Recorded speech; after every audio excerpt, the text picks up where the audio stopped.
Summertime on the island of Sodor was full of holiday makers.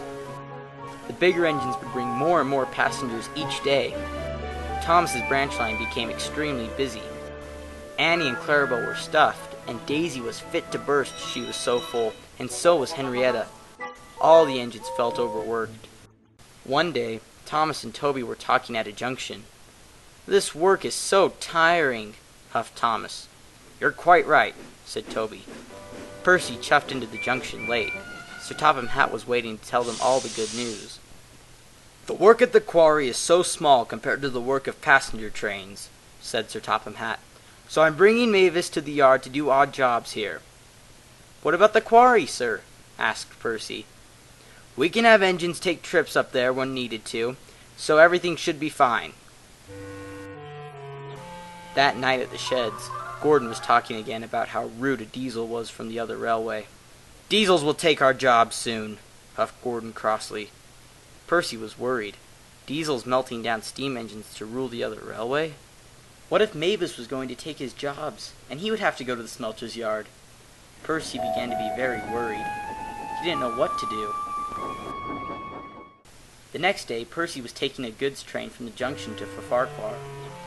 Mavis pulled in with some coaches. "Morning, Percy," she tooted. Percy didn't say anything, and he puffed away.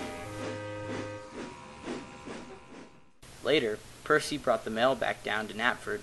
Tom Tipper was loading the mailbags when Mavis rolled in. "What's wrong, Percy?" she said. "Mavis," said Percy, "I'm scared. I hear stories from the other railway that diesels are taking over and scrapping all the steam engines and taking their work. Now diesels completely rule the other railway. They've succeeded, and now all steam is gone there. Is that what's happening here?" "Percy," said Mavis, "I thought we were friends." "You're one of them, then, and you're just like your stripes." "Hazardous," said Percy bluntly. Mavis was in tears, and went to the sheds without saying another word. Percy was so confused. He felt sorry for his friend Mavis, but then again, what was the world of steam coming to? He left quickly. Later, Percy was working at the quarry. He was still confused.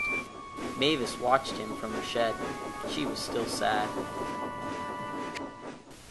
On the way down the valley, Percy had to cross a bridge to get off the Anafa quarry branch line and back onto Thomas's branch line. Due to spring flooding, some of the steel girders had rusted and become weak. Percy puffed forward onto the bridge. A bridge support snapped, and Percy fell.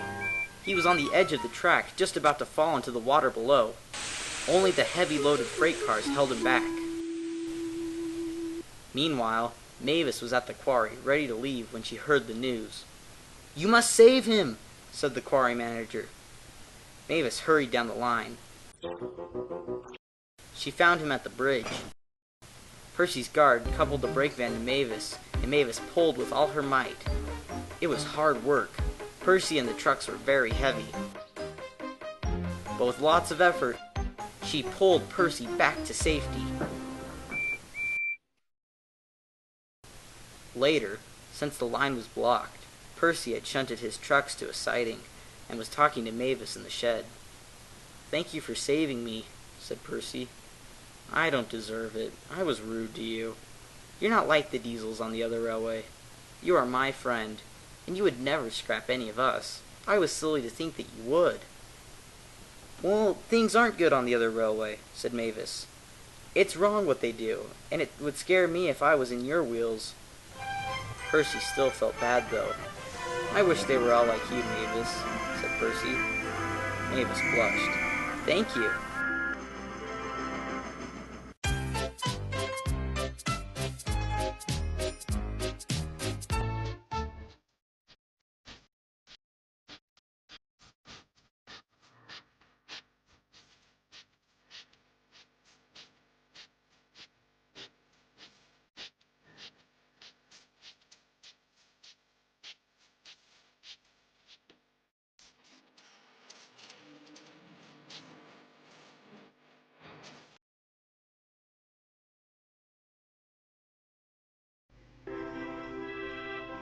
Next time on Thomas and Friends. An inspector is coming to Edward's branch line, and Bill and Ben are up to no good again. Will the inspector send them away? Find out next time in Inspector Troubles.